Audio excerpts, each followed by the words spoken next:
prosecuted by Kentucky State Police officers and the Knox County Commonwealth Attorney's Office over the past few years. In this case, like other cases, it is the same police officers involved from the Kentucky State Police.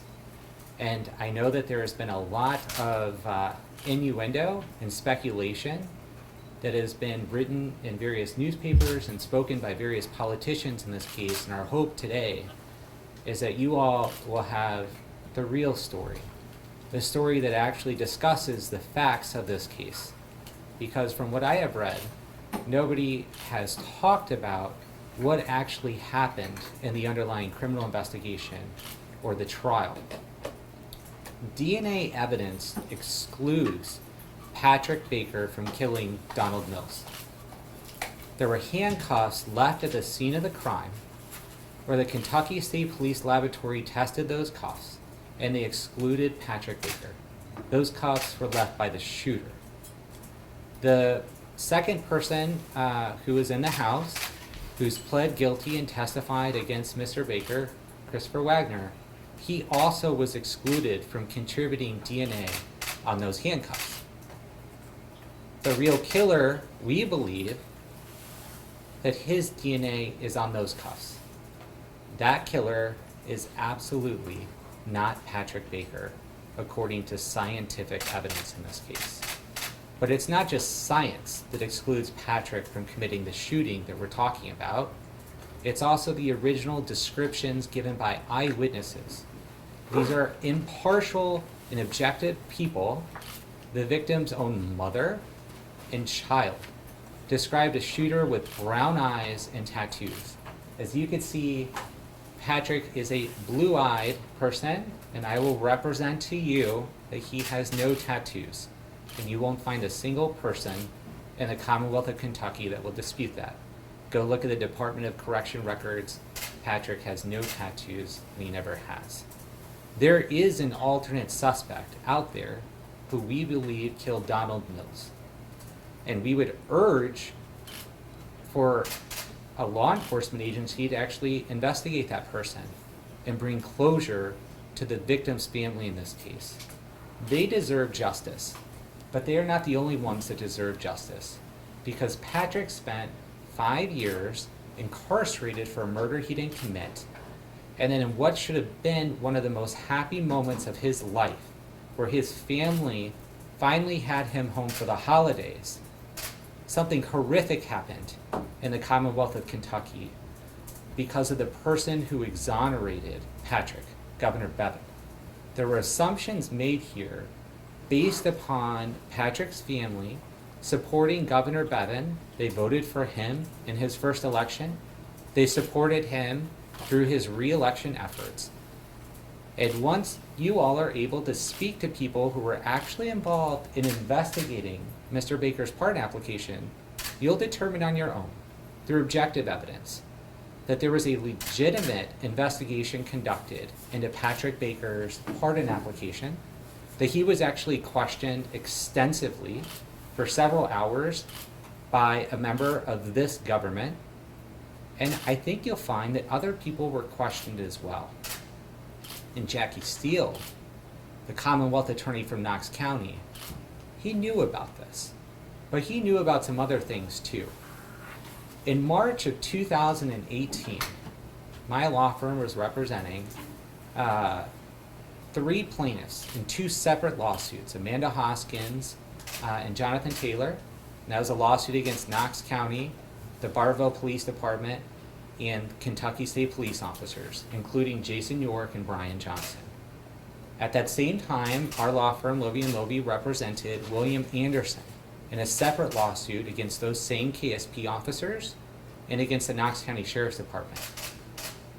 There were depositions taken in those cases, particularly of Detective Jason York and Detective Brian Johnson. And those are 2 of the detectives who investigated Patrick Baker's case beginning in 2014.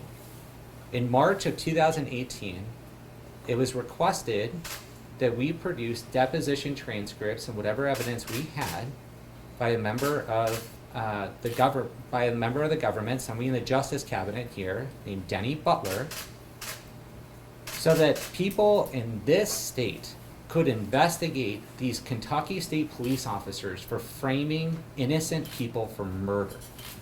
And we gave deposition transcripts and evidence showing that falsified affidavits were given, that perjurious testimony was given, and that there was a witness in one of those cases that was literally charged with murder. And Detective Jason York admitted at a deposition under oath that he never informed the prosecutor, Jackie Steele, that he charged this woman with murder, and that he struck a deal with her attorney that if she implicated my client, Jonathan Taylor, that she would get to leave. And she did. And her arrest warrant, the criminal complaint, never was made part of the Commonwealth Attorney's file. Now, Jackie Steele ultimately dismissed that case, but significant evidence was produced from our law firm to Mr. Butler for the purposes of an investigation taking place in the Justice Cabinet and hopefully at the Kentucky State Police into whether these officers should be charged with not only violating the constitutional rights of citizens in the state, but whether they should be criminally charged for committing perjury and obstruction of justice. That was in March of 2018. What you'll find when you actually look at Mr. Baker's pardon application is that he didn't apply for a pardon until after that date. We had nothing to do with Mr. Baker's pardon efforts. And Denny Butler, as a member of the Justice Cabinet, was looking into these officers' misconduct from the Kentucky State Police before Patrick ever filed for a pardon application, before his family ever held a fundraiser. It had absolutely nothing to do with it. And I think when you talk to Denny Butler, who used to be a state representative, who actually worked at the Jefferson County Sheriff's Department for more than a decade of his life, he worked at the Louisville Police Department in the mid-2000s and was the sergeant of the cold case unit there, where he personally led homicide investigations that led to the exonerations of Carrie Porter, who not only has been exonerated, but obtained a $7.5 million settlement. Denny Butler led to the exoneration of Edwin Chandler, who not only was exonerated in Jefferson County, but obtained an $8.5 million settlement. That Denny Butler was behind those efforts as a law enforcement officer because he knows how to investigate homicides. And Denny Butler was the person who questioned Patrick Baker with regard to this case. And I think that when you all talk to Mr. Butler, you'll find that there were conversations in the Justice Cabinet and with the former commissioner of the Kentucky State Police, Rick Sanders, about whether these officers who framed Patrick, whether they should be criminally prosecuted. And I think you'll find some interesting stuff from Mr. Tilley and Mr. Sanders and what efforts they took to stop a criminal prosecution. And those officers today, they're still members of the Kentucky State Police. Mr. York, he has actually been promoted to sergeant. And in our Anderson case, we actually recovered, Mr. Anderson, by the way, was tried for murder during the same period of time. It was actually the year before Patrick. He was acquitted in a death penalty case. Mr. Anderson's case was Brian Johnson's first ever homicide investigation as a lead detective. Mr. Johnson from KSP was the lead detective on Patrick's case. There's overlap between in the two lawsuits that have been filed, and certainly if there's one in this case, that those officers would be named there, I presume, as well. But there is overlap not only between the officers, but the type of police misconduct that was occurring. So while people want to look at a fundraiser, what they should really be looking at is whether the people with badges in this state should really have those badges. And the question that should be asked is what Governor Bevin was doing within his administration to try to bring these officers where serious allegations of misconduct had been alleged, what Governor Bevin was doing to get rid of them from the Kentucky State Police. And again, this is prior to a pardon application being filed. And one of the interrogations that took place of a witness in the Anderson case, egregious misconduct is heard. And Jimmer, I'd like for you to play that, and I'm going to talk about how that relates directly to what happened with Patrick Baker's case. You know, look at me. Yes, sir. You know that that car and Bobby was at Bill's house before he got killed. You know that. And I know you know I that. do not know that. I do not know if Bob was over there or not. All I did, You know the car was there. I do know the car was over there when, No. There's no During the way. day, how long was the black car sitting there? during the day, I never seen the car there during the day. Seriously, I did not. Did you have your head stuck in a sand pile or what? No, I had a friend to fix Thanksgiving supper the day before Thanksgiving.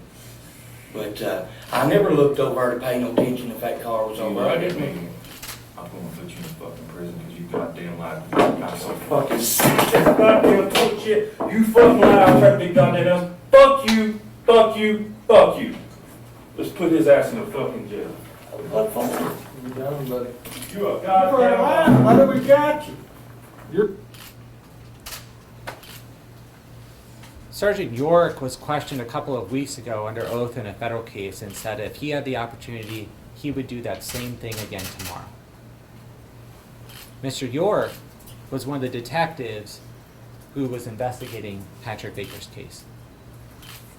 So when these questions are asked about why is Patrick here, Patrick is free today because DNA evidence clears him from committing the murder, because eyewitness descriptions have never matched him, and because egregious police misconduct was being looked into by Governor Bevin and people under his command, like Denny Butler.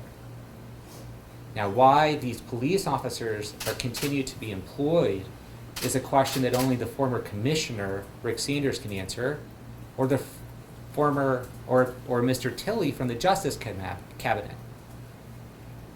And I think that Denny Butler can answer some serious questions for each of you as the communication he had with Mr. Tilley and where the request came from for him to look into Mr. Baker's pardon application in the first place. Mr. Tilley's representations that he didn't know about this investigation going on into Mr. Baker's case are simply false. They're absolutely false. And when we talk about this fundraiser, one thing I want to refer you all to is that you'll see a letter that was directed from the office of the governor in June of 2018 to Mr. and Mrs. John Baker. And in this letter, it wasn't from the governor himself, it was from an office of constituent services, probably for people who aren't able to find the online application adequately, so they attach the application to this letter. And in here it says, please be aware the completion and submission of this application means only that your request for pardon will be considered, not that one will be granted. Patrick Baker's case was treated like any other pardon in the Commonwealth of Kentucky, and that's why it was granted. It wasn't a fundraiser. Frankly, if you were going to pay off somebody who's a politician, you probably wouldn't do it in a formal way where you disclose that to anybody in the state who wants to go on the government website and find out that you had a fundraiser. Probably not the best way to pay off a politician. There is absolutely nothing inappropriate about the Baker family supporting Mr. Bevin's re-election efforts. And even though citizens in Kentucky decided not to re-elect Mr. Bevin, it doesn't mean that what he did with his pardons, and especially in this case, was unjust. And in fact, what we think Mr. Bevin did here is justice at its best. And it is what an executive power is supposed to do, is that when the Knox County court system failed Mr. Baker, and when the appellate courts failed Mr. Baker, the only option he had left was turning to a governor with courage, with an executive power. And that's absolutely what happened here. There's something that I also want to talk about, which nobody has talked about yet. When the Knox County Commonwealth Attorney says, or when the Knox County judge who oversaw this case, David Williams, says it's one of the strongest cases he's ever seen, I believe was a quote that I saw out there. I hope that you all would look at what Mr. Baker was originally charged with, murder, And consider the fact that he was never convicted of murder. He was convicted of reckless homicide. And the jury, with the separate counts, recommended that those counts be consolidated and run concurrently, and that he only served 12 years in prison. This was a compromised jury verdict from Knox County. This wasn't a strong case. And if things were done differently on both sides of the aisle, Mr. Baker would have never been wrongfully convicted in the first place. We shouldn't be here today because those KSP officers should have never been in a position to have Mr. Baker wrongfully convicted. And we shouldn't be here today under the allegations that have surfaced in this case. Mr. Baker's family did absolutely nothing wrong. They have incredible names in their community, and they built some serious lives where their reputations have been tarnished, all because they supported a politician and they had a loved one who was wrongfully convicted. And only through Governor Bevin's courageous actions, through his recognition of the DNA and the eyewitness descriptions, and the recognition that these police officers that have been sued repeatedly should not have a badge, by him taking a deep look, which people around here should do, to see how many other people may be framed for crimes they didn't commit, only through that type of consideration is why there was a pardon here based on Mr. Baker's actual innocence. Now, Patrick has a few words that he wants to share with you all about his experience and what it's like to be wrongfully convicted and to come home. Hi, thank you all for coming today. Sorry I'm a little under the weather.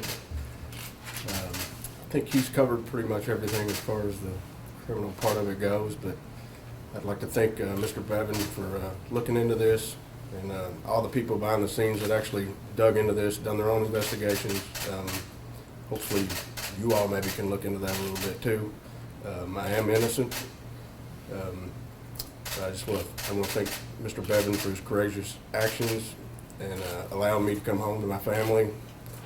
It's been a long journey. It's been rough, but yeah, I'm glad. And maybe, and like I said, the pardon is never paid for by my family. That's something you all, I mean, common sense can kind of tell you that, but you're more than welcome to look into that. So, but thank you. Hopefully y'all can give me my privacy. I'm going to kind of duck out now, so thank you all. One thing that we're calling on is for Governor Beshear to authorize his Attorney General, who I believe got sworn in today, to conduct an investigation into members of the Kentucky State Police officers, specifically the ones that have been sued in the cases that we've cited to, and in relation to Mr. Baker's case, to see whether these officers should be criminally charged with violating the laws of Kentucky and the constitutional rights of its citizens. That is something that the Baker family hopes can happen, so that the victims in those cases can get closure, and so that nobody else in Knox County and Laurel County and Harlan County and all those counties under Post 10 and Post 11, so that none of those victims' families get re-victimized by having a false belief that somebody was rightfully convicted when the real murderer was left to roam the streets. And that's exactly what has repeatedly happened, including here and including these other homicide investigations. With that, we're happy to answer questions. So, State Police Commissioner Rick Sanders, what was his reaction when confronted with what Denny Butler found? I think you should speak to Mr. Butler. I was not a part of that conversation. What I could tell you is that Mr. York and Mr. Johnson are still members of the Kentucky State Police. They haven't been fired. And I think that when you do FOIA requests for members of the Kentucky State Police personnel files, you'll find an interesting series of events that occurred 2 days after Jackie Steele's deposition in the Hoskins case as it relates to Detective York. And Mr. Sanders will have some knowledge about that. I can't disclose the underlying substance of what those documents are, but you should dig. Did Sanders disagree with what Butler said, or did he say he couldn't do anything about it? You should ask Denny. I think that Mr. Butler will be willing to shed light on what happened behind the scenes with regard to this pardon and a few others that he was involved in investigating. Elliot, what's new now? You mentioned DNA and you mentioned the alleged wrongdoing of York and Johnson. Did Mr. Baker's defense team not have that information when he was originally tried? I think that it could have been used better. I do think there was some destruction of evidence that happened prior to the original trial that the judge actually found to be in bad faith by Kentucky State police officers. There were some issues on that around appeal. In terms of what's new, there is some new evidence that occurred that I'm aware of that occurred during Mr. Butler's looking into this case. And it relates to one of the other co-defendants who pled guilty. I can't really say more than that, but perhaps Mr. Butler can. Are you claiming wrongdoing by those two police officers in this case? Absolutely.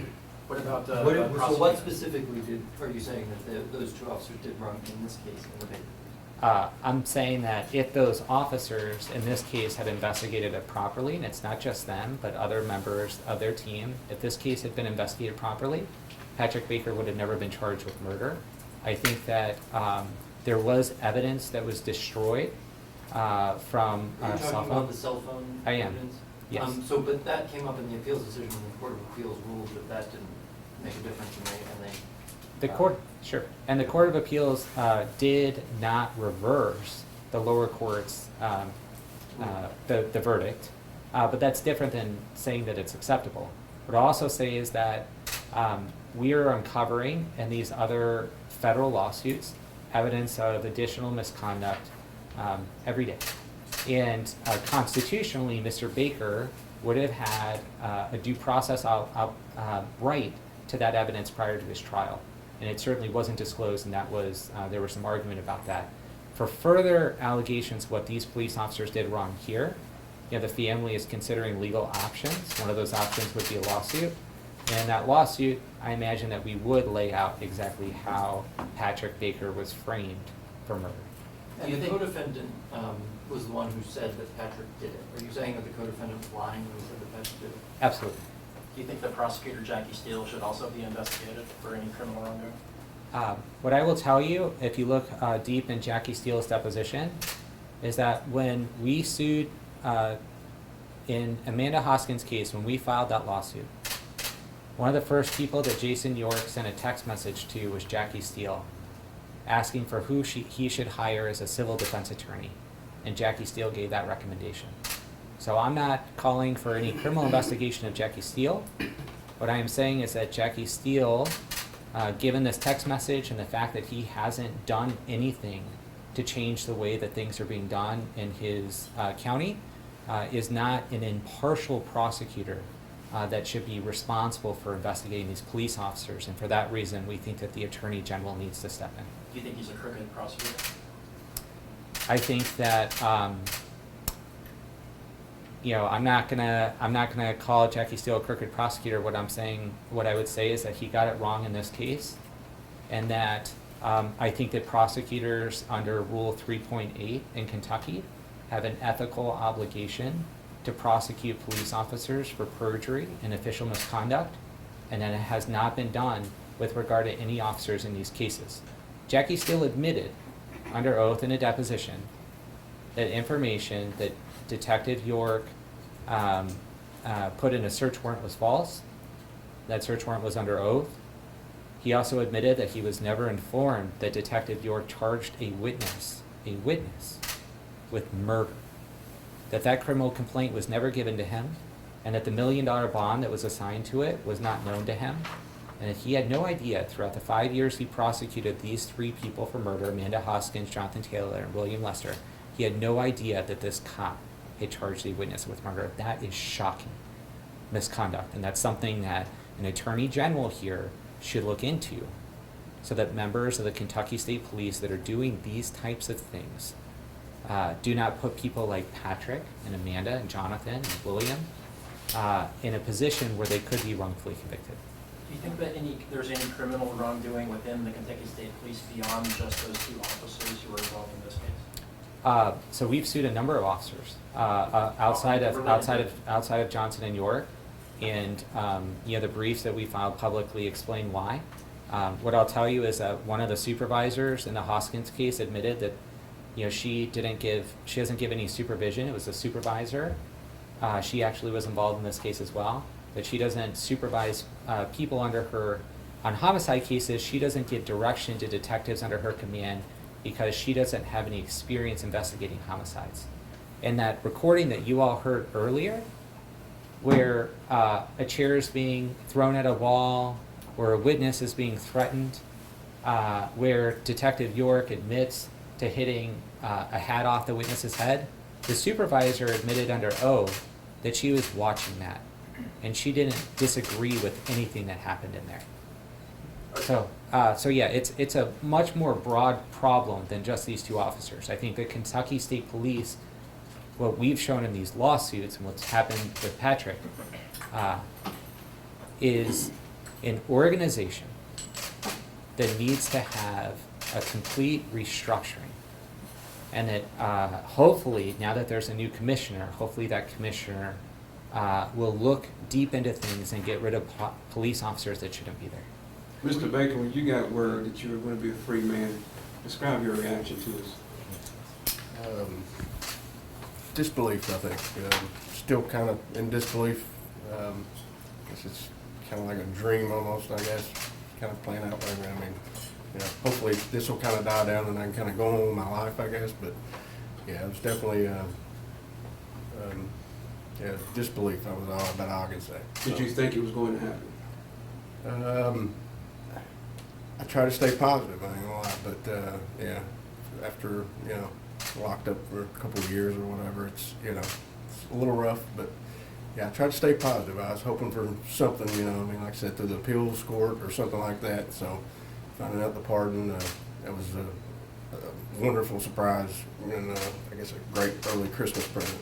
Prior to the donation that your parents gave, that we've all been talking about now, had they donated to Bevin's campaign in the past? The family, I don't know the answer to that question. What I will say is that the family did vote for Bevin originally. They've supported him throughout his election efforts, and that the donation that happened was completely unrelated to the eventual pardon. And I think when you all talked to Mr. Butler, as I've talked about a little bit today with the timeline, March of 2018 is when people in the Justice Cabinet were presented with evidence relating to these KSP officers. I think what you'll find is that about a year later is when Mr. Butler was asked to look at this particular pardon application, and that's when he realized that York and Johnson, these people who he was advocating for an investigation, that they were involved in this case. I don't know if you have an exact answer, but the reason we're here today is because Bevin did pardon him, and now you're calling on Bashir to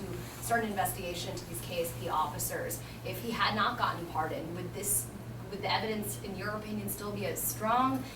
Where would we be at in the case? Would you be asking for the same thing? I think we have asked, if I had the power to call a governor in this state, and he would actually pick up the phone, or she would pick up the phone, every day I would call and ask for a criminal prosecution of police officers in Kentucky who are framing people for crimes they didn't commit. Absolutely. Would you all care to listen to us today if Patrick didn't get a pardon and these allegations weren't made? I think that's a different question. But what we're doing through these lawsuits is trying to expose misconduct that nobody's ever really learned about before with regard to KSP. So yes, I would.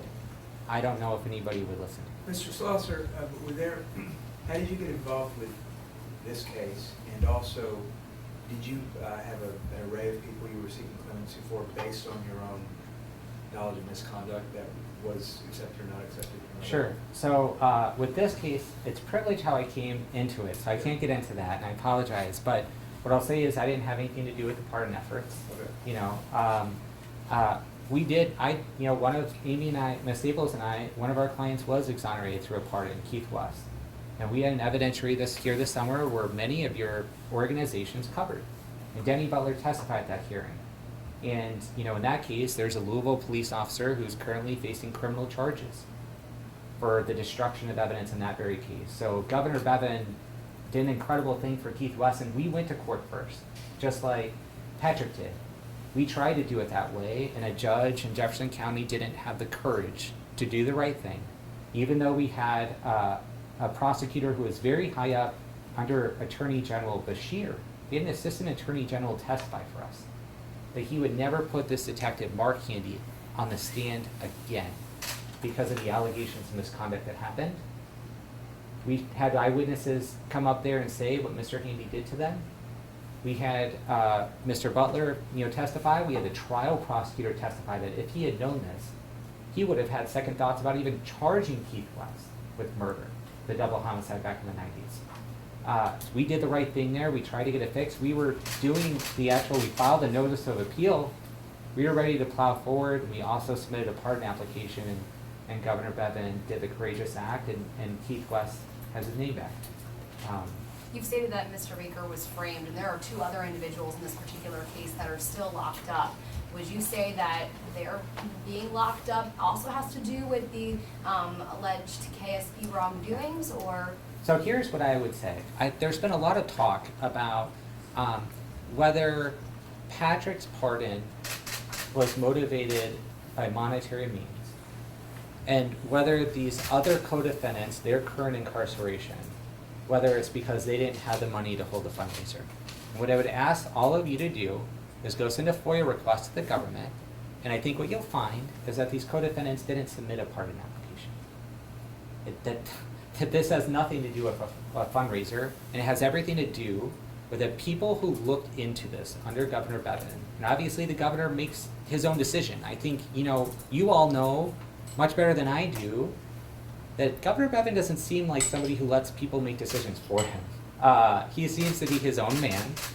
And when he looked into this case, he clearly must have felt compelled as to Patrick Baker's innocence. The co-defendant who testified against him pled guilty. The other, I know Elijah Messer was convicted at a trial, and Elijah's actually a witness in William Anderson's case.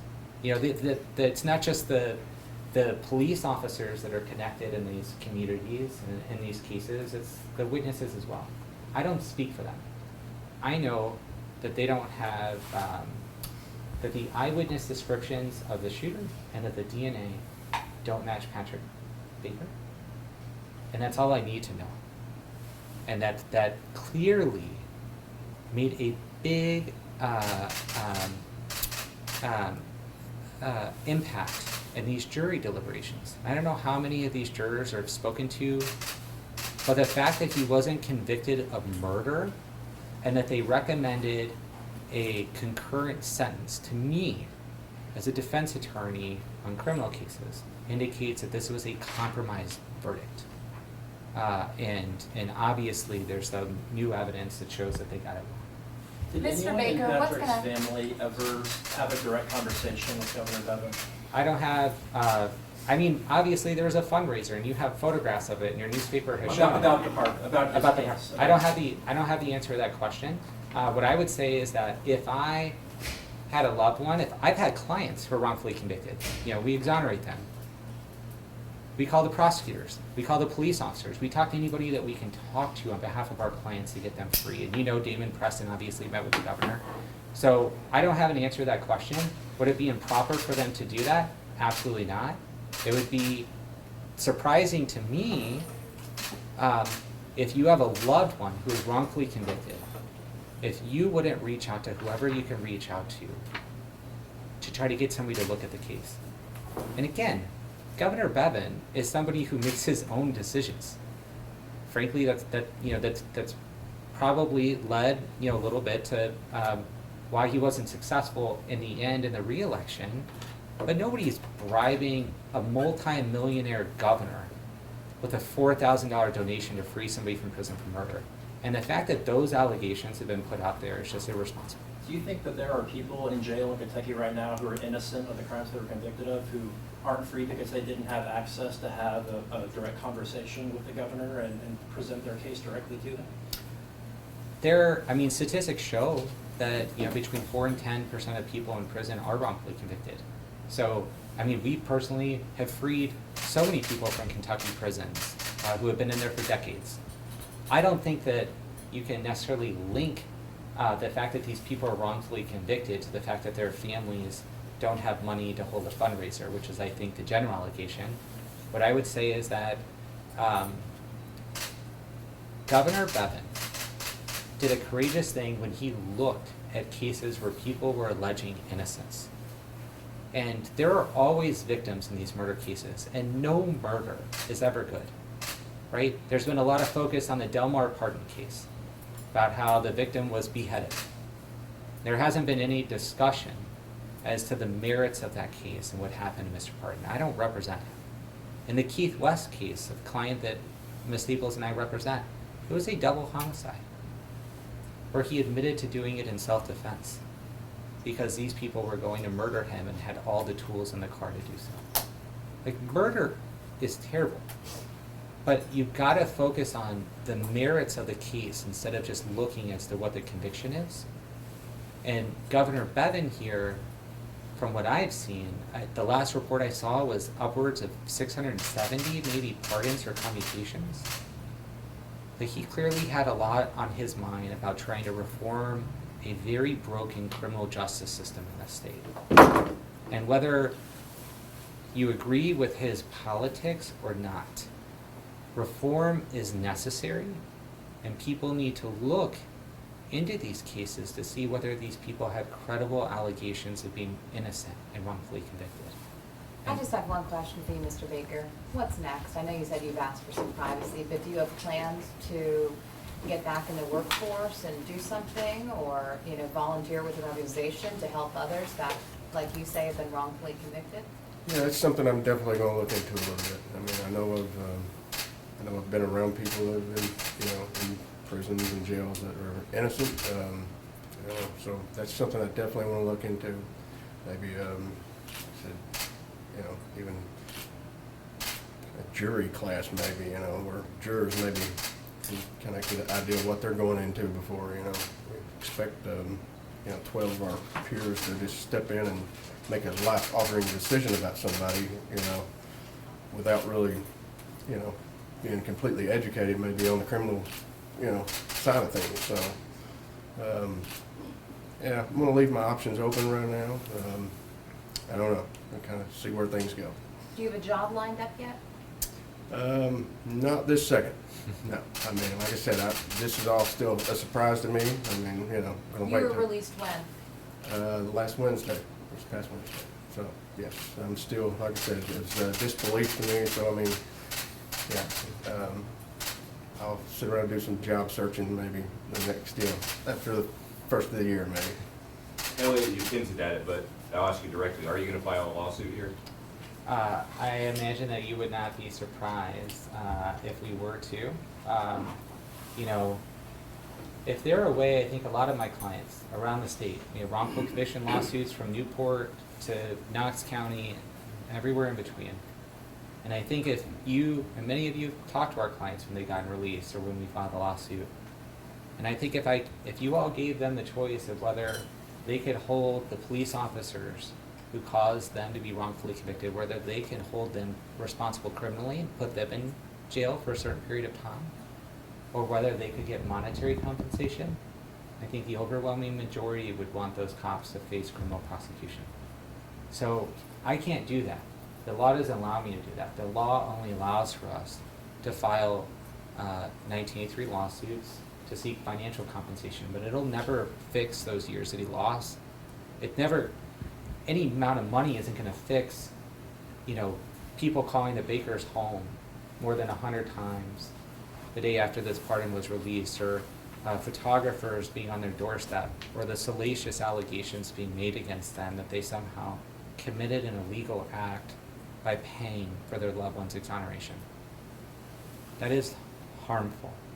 And it absolutely ruined what should have been one of the best moments of their life, which is Patrick coming home when he should have never been taken away. I thought the family was supposed to be here today. They are. So Patrick's parents, one of the employees of their company, had some sort of trucking accident or some sort of car accident. So yes, you're right. But one thing I do want you to know is whatever happens from this, criminal investigation of the police, some sort of inquiry into the legitimacy of this pardon, the Baker family is going to cooperate with whoever wants to talk to them.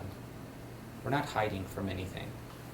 And you'll see, I think, when you talk to Denny Butler, when you talk to Governor Bevin, when you talk to everybody in between, that this pardon was based on innocence, and that people in the Justice Cabinet, the KSB Commissioner, the Governor, on down, that they knew that this investigation, this inquiry, whatever they want to call it, they knew that this was taking place. Well, we've been trying to run something. So what lawsuits are you considering filing? A wrongful conviction suit or something against the police officers in this case? What do you Well, consider? it's one and the same. So we're considering our legal options. The only option would be to file a lawsuit for the malicious prosecution of Patrick Baker for a crime he didn't commit. Okay, and then you mentioned Damon Preston, but Mr. Baker was not on the list of names that Damon Preston gave to the governor. Why do you think that is? Because Damon Preston didn't represent him. I mean, Patrick Baker had a private defense attorney who represented him on appeals, not DPA. So I haven't talked to Damon about this, but I think that would be one. So we've been trying to reach Danny Butler for days, and he won't. Do you know if he's going to speak to the media ever about this case? I think so. You should call me him. With that, we're going to go, but you should call him. I think you should all reach out to Mr. Butler.